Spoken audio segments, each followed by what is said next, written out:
دنیا میں کوئی بھی واقعہ پیش آتا ہے تو وہ اتفاق نہیں ہوتا.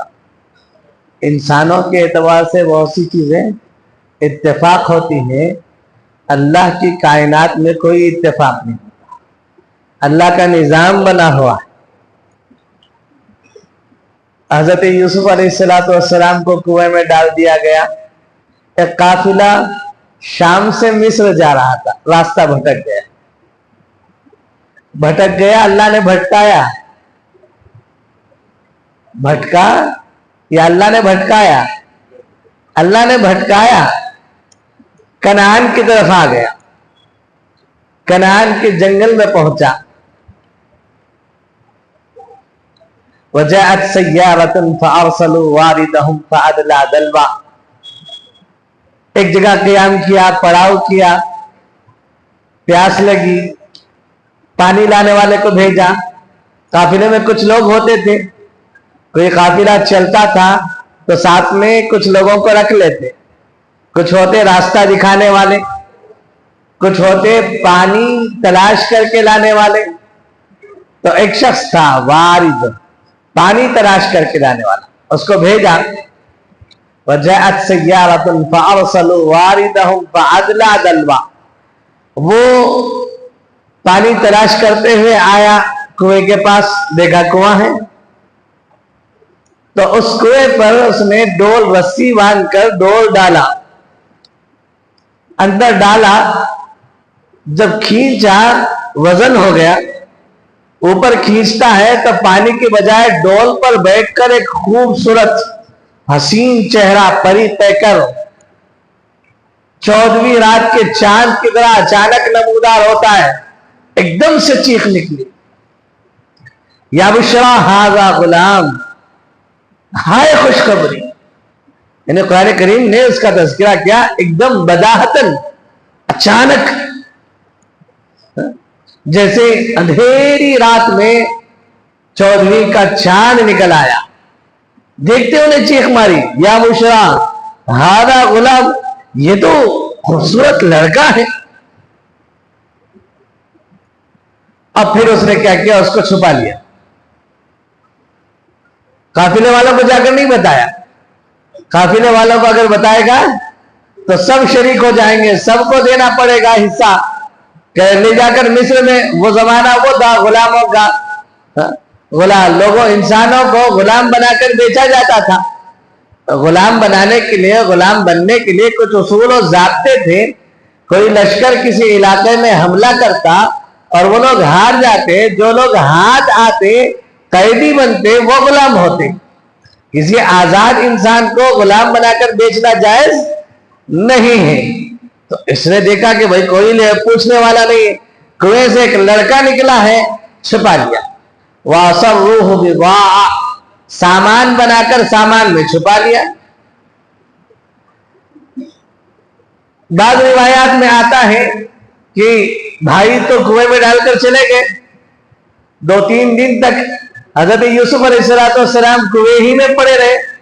ایک بھائی جس کے دل میں ہمدردی تھی, یہودا نام کا تذکرہ کیا گیا, بڑا بھائی تھا. وہ بھائیوں کی نظریں بچا کر چھپ چھپ کر آ کر دیکھتا تھا کچھ ہو تو نہیں گیا ہے, اور کھانا وغیرہ رسی کے ذریعے سے پہنچاتا تھا. اب یہ آ کر دیکھا تیسرے دن کنویں میں بھائی نہیں, پریشان ہو گیا. ادھر تلاش کیا, ادھر تلاش کیا تو دیکھا ایک قافلہ ہے. قافلے والوں کو جا کر پکڑا, تلاش کیا تو مل گیا. اب کنویں سے باہر نکل گیا, کہیں سچائی نہ ہے. یوسف علیہ السلام ڈرے ہوئے تھے, اس نے انہوں نے کہہ دیا کہ یہ ہمارا بھگوڑا غلام ہے. کیا یہ غلام ہے اور بھگوڑا غلام ہے, بھاگ کر آیا ہے, دیکھو تم بھی چھوڑو گے تو بھاگ جائے گا. تو انہوں نے تم لے جاؤ, جتنے قیمت دے سکتے ہو دے دو. تو بہت کم قیمت میں بیچ دیا حضرت یوسف علیہ السلام. وَشَرَوْهُ بِثَمَنٍ بَخْسٍ دَرَاهِمَ مَعْدُودَةٍ, کھوٹے سکے, بے حیثیت قیمت, چند گنے چنے سکوں میں خاندان نبوت کے چشم و چراغ کو بیچ دیا گیا. وَكَانُوا فِيهِ مِنَ الزَّاهِدِينَ, اور ان کو ان کے قدر نہیں تھی. وہ ان سے بے رغبت تھے. کوئی میلان ان کی طرح کسی طرح یہاں سے چلا جائے. اب قافلہ وہاں سے لے کر مصر آیا. کوئی تفصیلات قرآن کریم میں ذکر نہیں ہے. کیوں؟ اس کی ضرورت بھی نہیں. اب روایات میں بہت سی باتیں ملتی ہیں لیکن اس کی کوئی حقیقت نہیں ہے. اسرائیلی روایات ہیں, مضبوط بھی ہے, معتبر روایات ہیں. بہرحال حضرت یوسف علیہ السلام خاندان نبوت کے چشم چراغ, باپ کے لاڈیلے, اور حالت یہ ہے کہ مصیبتوں میں گھر کر غلام بن کر قافلے کے ساتھ جا رہے ہیں. حالات آتے ہیں تو آدمی کو کبھی پریشان نہیں ہونا چاہیے. حالات آتے ہیں, انسان کو اگر صبر کرتا ہے تو اونچا اٹھانے کے لیے. یہاں دیکھنے کو تو کیا ہے, ایک آزاد غلام بنایا جا رہا ہے اور اجنبیوں کے ہاتھ بیچا جا رہا ہے, شہر سے بدل کیا جا رہا ہے, علاقے سے دور کیا جا رہا ہے. لیکن اسی کے ضمن میں اللہ تعالیٰ نے بلندی پر پہنچنے کے اسباب رکھے. قافلہ مصر پہنچا اور مصر میں لے جا کر بیچ دیا. خریدنے والا کون ہے؟ شاہ مصر, مصر کا بادشاہ. اور بعض روایات میں آتا ہے کہ بادشاہ کا خاص آدمی تھا جو اس کی فوج کا جرنیل بھی تھا اور خصوصی وزیر تھا. اس کا نام عزیز لکھا ہے, چونکہ لقب ہے عزیز مصر. تو اس نے خریدا, خرید کر لے گیا. بے اولاد تھا وہ. اپنی بیوی سے کہا دیکھو اس کو اچھی طرح رکھنا, اس کی اچھی پرورش کرنا. اس کو بیٹا بنا لیا, شہزادے کی طرح پرورش ہوئی. حدیث میں آتا ہے کہ 3 لوگوں نے, کتابوں میں لکھا ہے کہ 3 لوگوں کی نگاہ قیافہ شناسی, آدمی کو دیکھ کر مستقبل کے بارے میں اندازہ لگانا, تو 3 لوگوں نے بڑا اچھا اندازہ لگایا. ان میں سے ایک یہ بھی تھا. مصر کے بادشاہ نے دیکھا کہ اکرمی مسواہ اسائین بعنا او نتخذہ ولدا, کہ اس کا رہن سہن, اس کا ٹھکانہ, اس کی پرورش اچھی کرنا. امید ہے کہ آگے چل کر یہ ہمیں نفع دے گا, یا ہم اس کو اپنا بیٹا بنا لیں گے. اور ظاہر بات ہے اللہ تعالیٰ نے نفع دیا. تو وہاں سے کنعان سے نکلے, بھائیوں کے ظلم کا شکار ہوئے, قافلے والوں کے درمیان غلامی کی زندگی بسر کر کے پہنچے. مصر میں پہنچتے ہی ایک بیک اللہ نے قسمت چمکا دی اور کہاں سیدھا شاہی خاندان پہنچ گئے. شہزادے کی طرح پرورش ہونے لگی. انہی کے پاس رہے, پرورش ہوتی رہی. اللہ تعالیٰ نے حضرت یوسف علیہ السلام کو بہت حسین بنایا تھا. اللہ کے نبی صلی اللہ علیہ وسلم نے فرمایا کہ میری ملاقات معراج کے موقع پر ایک آسمان پر ہوئی میرے بھائی یوسف سے. اللہ تعالیٰ نے ان کو پوری انسانیت کا آدھا حسن دیا تھا. کتنا؟ آدھا حسن. جتنے سارے لوگ دنیا میں حسین ہیں, کروڑوں کی تعداد میں, ان کو جو حسن دیا ہے آدھے میں بانٹا گیا ہے تھوڑا تھوڑا کر کے. اور آدھا حسن پورے کا پورا کس کو دیا گیا؟ حضرت یوسف علیہ السلام کو دیا گیا. کتنے حسین و جمیل رہے ہوں گے.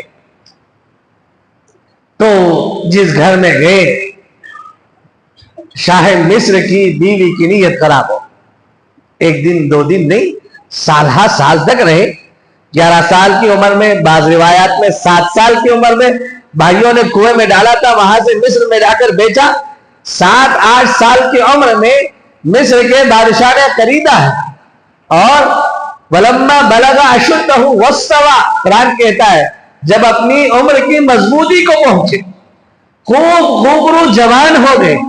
اور خوبرو جوان 30 سال کی عمر میں, بعض روایات میں 40 سال کی عمر میں مضبوط جوان. تو زمانے کی بات. تو 30 سال مصر کے عزیز مصر کے گھر میں انہوں نے گزارے. اور بیوی عمروں میں اگرچہ کہ بہت فرق تھا, وہ ان کے حسن پر فریب تھا. ان کے حسن پر صبح شام گھر میں رہتے تھے. شیطان نے بہکا دیا, مختلف انداز سے ڈورے ڈالنے لگی, اور ایک دن بہت سمجھایا, بجھایا, پھسلایا.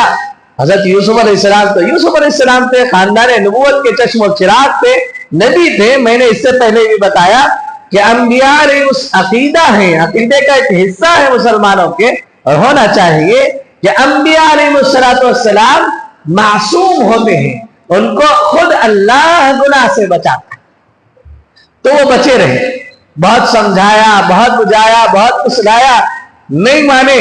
تو ایک دن کیا کیا, سارے دروازے بند کر دیے, اور بند کر کے کہا کہ نہیں میرے ساتھ بدکاری کرو, میرے ساتھ. وراودته التي هو في بيتها عن نفسه وغلقت الابواب وقالت هيت لك. اور پھسلایا اس نے جس کے گھر میں حضرت یوسف علیہ السلام نے. یہ اس گناہ کی دعوت کی سنگینیت کو بتانے کے لیے اللہ تعالیٰ نے کہا. کس نے پھسلایا؟ عام راستہ چلتی عورت نے نہیں, اس عورت نے پھسلایا جس کے گھر میں یہ خود تھے. دروازے بند کر دیے, وغلقت الابواب, اور کہا قالت حیت لک, آ بھی جاؤ, اب تو میری خواہش پوری کر دو. تو حضرت یوسف علیہ السلام نے کہا قال معاذ اللہ انہ ربی احسن مثواي انہ لا یفلح الظالمون. 3 باتیں کہی کہ اللہ کی پناہ مانگتا ہوں. سب سے پہلے کیا ہے؟ اللہ کی پناہ مانگتا ہوں. اور یہ جو تمہارا شوہر ہے نا, وہ میرا آقا ہے, بڑا ہے, محسن ہے, اس نے بڑی اچھی پرورش کی, میں محسن کے ساتھ دھوکا نہیں کر سکتا. انہ لا یفلح الظالمون. تیسری بات کہی, گناہ کرنے والے, نافرمانی کرنے والے, ظلم کرنے والے کہیں بھی چلے جائے کامیاب نہیں ہوتے. اپنے آپ کو تسلی دی, اس عورت کو بھی سمجھایا, اپنے دل کو بھی مضبوط کیا. انسان تو انسان ہوتا ہے, انسان کی فطرت میں اللہ تعالیٰ نے گناہ کا مادہ رکھا ہے. انبیاء کو اگرچہ کہ اللہ تعالیٰ بچاتے ہیں, لیکن حضرت یوسف علیہ السلام نے اس طرح پناہ مانگی. اب اس نے نہیں مانا, زبردستی کی, تو اپنی طاقت کے بقدر نکل کر وہیں سے بھاگی. پتا ہے دروازہ بند ہے, کمرے بند ہیں, اور پورے دروازے بند ہیں, اندر کے کمرے میں لے جا کر بدکاری کرنے کا ارادہ کر رہی ہے. حضرت یوسف علیہ السلام نے آؤ دیکھا نہ داؤ دیکھا, نہ یہ سوچا کہ دروازے بند ہے, گناہ سے بچنا ہے, میری جتنی طاقت ہے اتنی طاقت کے بقدر میں کوشش کروں گا. حضرت یوسف علیہ السلام بھاگے تو خود بخود دروازے کھلنے لگے, خود بخود دروازے کھلنے لگے, بھاگنے لگے. اب پریشان ہو کر یہ عورت بھی پیچھے بھاگی, اور ان کو پکڑنے کے لیے پیچھے ہاتھ ڈالا, ہاتھ میں کرتا آیا اور کرتا پھٹ گیا. اور جیسے ہی آخری دروازے پر پہنچے, سامنے عزیز مصر کھڑا ہوا, سامنے عزیز مصر کھڑا ہوا ہے.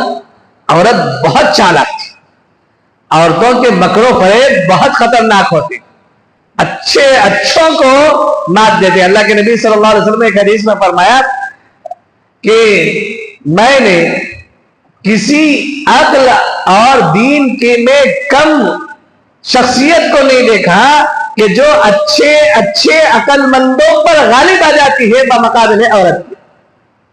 عورت مرد کے مقابلے میں ناقصات عقل ہے, عورت مرد کے مقابلے میں دین میں بھی کم ہے, نبی نہیں بن سکتی, حکومت اس کو اللہ نے نہیں دی, امامت کا عہدہ اس کو نہیں دیا, مقتدی اللہ نے نہیں بنایا, دین میں بھی کم ہے.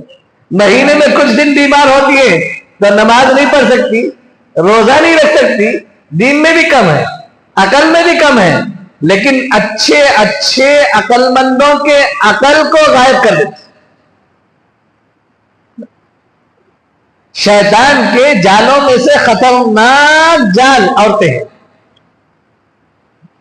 عورتوں کے فتنے سے بچائے تو جیسے دیکھی فوراً پیترا بدلا, اپنے شوہر سے کہا کہ تم نے کیسے آدمی کو رکھ رکھا ہے, یہ تمہاری حرمت پر, تمہاری عزت پر ہاتھ ڈالتا ہے, تمہاری عزت کے ساتھ کھیلنا چاہتا ہے.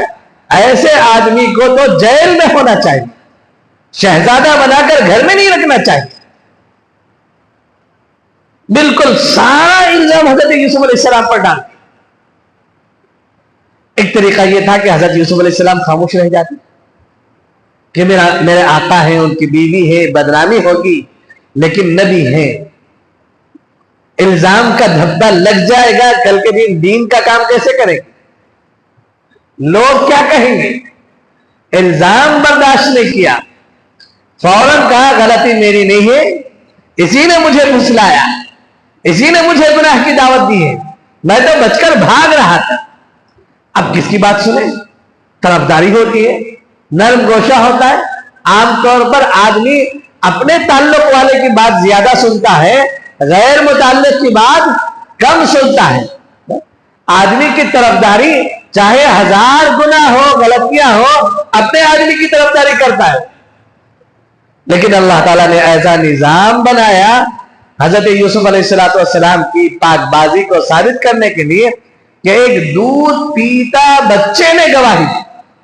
کس نے گواہی دی؟ دودھ پینے بچے نے، جس کو بولنا نہیں آتا۔ حضرت یوسف علیہ السلام کا سب سے بڑا معجزہ یہ ہے کہ وہ بچہ بولنے لگا، اور صرف بولا نہیں، یہ نہیں کہا کہ یوسف بری ہے، سارا کیا دھرا عورت کا ہے اور سارا گناہ عورت پر ہے، یہ نہیں کہا۔ اس نے ایک اصولی بات کہی، اس نے کہا کہ دیکھو یوسف کو دیکھو، کرتا پھٹا ہوا ہے، قمیص پھٹی ہوئی ہے، اب کہاں سے پھٹا ہوا یہ دیکھو، سامنے سے پھٹا ہوا ہے، پیچھے سے پھٹا ہوا ہے۔ اگر کرتا سامنے سے پھٹا ہوا ہے تو آپ کی بیوی صحیح ہے، عورت صحیح ہے، اور سارا قصور اور گناہ یوسف کا۔ اور اگر کرتا پیچھے سے پھٹا ہوا ہے تو سارا قصور کس کا ہے؟ عورت کا ہے، اور یوسف بے گناہ۔ کیوں؟ اگر یوسف نے زبردستی کی اور عورت نے بچنے کی کوشش کی تو سامنے سے ہاتھا پائی ہوگی اور کرتا سامنے سے پھٹے گا۔ اگر عورت نے زبردستی کی، یوسف بچ کر بھاگنا چاہ رہے تو پیچھے کا کرتا ہاتھ میں آئے گا۔ دیکھا گیا حضرت یوسف علیہ السلام کے کرتے کو تو پیچھے سے پھٹا ہوا، بالکل جرم ثابت ہو گیا، واضح ہو گیا کہ غلطی کس کی ہے؟ عورت کی ہے۔ اس نے عزیز مصر نے فوراً کہا انہو من کیدکن، یہ تمہارا مکر ہے، تمہاری غلطی ہے، تم نے بہلایا پسلایا ہے، یوسف تو بے گناہ ہے۔ ان کیدکن عظیم، اللہ تعالیٰ فرماتے ہیں کہ عورتوں کا مکر بہت خطرناک ہوتا ہے، بہت عظیم ہوتا ہے۔ بہرحال حضرت یوسف علیہ السلام کا کرتا بھی عجیب و غریب، عجیب عجیب واقعات حضرت یوسف علیہ السلام کے کرتے سے اللہ نے جوڑ دی۔ بھائیوں نے کرتے پر خون لگا کر لایا، والد صاحب نے دیکھ کر پہچان لیا کہ جھوٹ بول رہے۔ الزام لگایا عزیز مصر کی بیوی نے کہ یہ اس نے میرے ساتھ زیادتی اور زنا کا ارادہ کیا، میری عزت لوٹنے کا ارادہ کیا، تو کرتے نے گواہی دی کہ حضرت یوسف علیہ السلام بے گناہ ہے۔ اور آخر واقعے میں جیسے میں نے کہا کہ حضرت یوسف علیہ السلام نے اپنا کرتا اپنے بھائیوں کو دے کر بھیجا کہ لے جاؤ اور باپ کے چہرے پر ڈال دو، آنکھوں کی جو روشنی گئی ہے وہ واپس آ جائے۔ تو بہرحال بات یہاں تک پہنچی، عزیز مصر نے اپنی بیوی سے کہا کہ بھئی غلطی تمہاری ہے، تم استغفار کرو، تم توبہ کرو، تم معافی مانگو۔ کس سے معافی مانگو؟ 3 باتیں ہو سکتی، یا تو یہ کہ اپنے معبود سے معافی مانگو، یا تو یہ کہ یوسف کے ساتھ معافی مانگو، غلط الزام لگایا، یا تو یہ کہ مجھ سے مانگو، میرے حق میں تم نے خیانت کی۔ تینوں ہو سکتے۔ تو اس واقعے کے اس حصے میں بہت سی عبرت کی باتیں ہیں، بہت سی عبرت کی باتیں۔ ایک تو یہ کہ لوگوں نے حضرت یوسف علیہ السلام کو لے جا کر بیچ دیا۔ قرآن کریم میں ہے وَشَرَوْهُ بِثَمَنٍ بَخْسٍ، بخس کے بعض لوگوں نے ترجمہ کیا ہے حرام مال کے بدلے میں بیچ دیا. ایک آزاد آدمی کو بیچنا جائز نہیں ہے, اور اس کو بیچ کر جو پیسہ حاصل ہوتا ہے وہ انسان کے لیے حلال نہیں ہے. چوری کا مال کسی کے لیے حلال نہیں ہو. کم قیمت میں بیچ دیا. اپنی چیز ہوتی ہے تو قدر ہوتی ہے. چوری کا مال عام طور پر کیا ہے؟ بعض بازار ہوتے ہیں ہر علاقے میں, ہر شہر میں, جس کو چور بازار کہا جاتا ہے. لوگ وہاں خریدنے جاتے ہیں. کیوں خریدنے جاتے ہیں بھائی؟ 100 کا مال 10 روپے میں ملتا ہے بول کے. 100 کا مال لوگوں کو پتا ہے کیوں 10 میں ملتا ہے, وہ اس کا ہے ہی نہیں. فری کا مال ہے, جتنے پیسے آ جائیں. جائز نہیں ہے, نہ بیچنے والے کے لیے جائز ہے, نہ جب اس کو پتا ہے کہ یہ چوری کا مال ہے, وہ 100 کا 10 میں ملے, 1 روپے میں ملے, وہ اس کے لیے جائز نہیں ہے. اسی طرح حضرت یوسف علیہ السلام کے بارے میں وَلَقَدْ رَأَىٰ بُرْهَانَ رَبِّي, انہوں نے اپنے رب کی دلیل اور برہان کو دیکھ لیا. وہ برہان کیا تھی؟ بعض روایتوں میں آتا ہے جب گناہ کا ارادہ کیا تو اس عورت نے, تفسیروں میں اس کا نام زلیخا لکھا ہے, عزیز مصر کی بیوی نے, اس کا ایک بت تھا, اس بت پر اس نے چادر اڑائی. حضرت یوسف علیہ السلام نے کہا کہ یہ کیا کر رہی؟ کہا کہ مجھے شرم آتی ہے کہ اپنے خدا کے سامنے کیا کروں گی؟ بدکاری کرو. حضرت یوسف علیہ السلام کے دل میں خیال آیا کہ یہ اپنے معبود باطل سے شرم آتی ہے, میں اپنے خدا سے کیوں نہ شرماؤں. خدا کا خوف دل میں آیا, اور جب کوئی گناہ کا ارادہ ہو تو اللہ کے خوف کا تصور کرے, اللہ بچا لے گا. یہ اللہ کی برہان ہے. حضرت یوسف علیہ السلام نے اس کو سمجھایا کہ میرا محسن ہے تمہارا شوہر, اس نے میرے ساتھ احسان کیا ہے, میری اچھی تربیت کی ہے, پرورش کی ہے, کھانے پینے کا اچھا نظام کیا ہے. تو اس سے یہ بات سمجھ میں آتی ہے کسی محسن کے ساتھ بددیانتی نہیں, کسی کے ساتھ نہیں کرنی چاہیے, لیکن ایک محسن آدمی ہے اس کے ساتھ تو بددیانتی کرنا انتہا درجے کا کمینہ پن ہے. چاہے وہ محسن مسلمان بھی نہ ہو, چاہے کافر ہو, مشرک ہو, لیکن احسان کیا ہے تو احسان کا کچھ نہ کچھ حق بنتا ہے. ایک جملہ ہے الانسان عبد الاحسان, انسان احسان کا غلام ہے. حضرت یوسف علیہ السلام اس گناہ کو دیکھ کر بھاگے, دروازے بند تھے, اللہ تعالیٰ نے کیا کیے؟ اپنی قدرت سے کھول دیے. کوئی بھی انسان گناہ کے مواقع سے اپنے آپ کو بچانے کے لیے اپنی طاقت بھر کوشش کرتا ہے تو باقی انتظام گناہوں سے بچنے کا اللہ کر دیتے. تو آدمی کو ارادہ چاہیے, عزم چاہیے, قوت ارادی چاہیے کہ مجھے اللہ کی نافرمانی نہیں کرنا ہے, گناہ نہیں کرنا ہے. اگر قوت ارادی ہے, عزم ہے, پختہ ارادہ ہے, وہ کسی بھی حالت میں 7 دروازوں کے اندر بند ہوگا اور اس کو تالے لگے ہوئے ہوں گے اور پھر بھی بچنا چاہے گا, بھاگے گا. اللہ تعالیٰ کیا ہے؟ راستے خود بخود, السعی منی والاتمام من اللہ, کوشش تو ہماری طرف سے ہو, پھر اللہ کیا ہے؟ راستے کھولنے والا ہے. تو یہ اس کے علاوہ بھی بہت ساری چیزیں ہیں. یہ عبرت کی چیزیں اس واقعے کے اس حصے میں اللہ تعالیٰ نے رکھی ہے. اللہ تبارک و تعالیٰ ہم تمام کو توفیق عمل نصیب فرمائے. وآخر دعوانا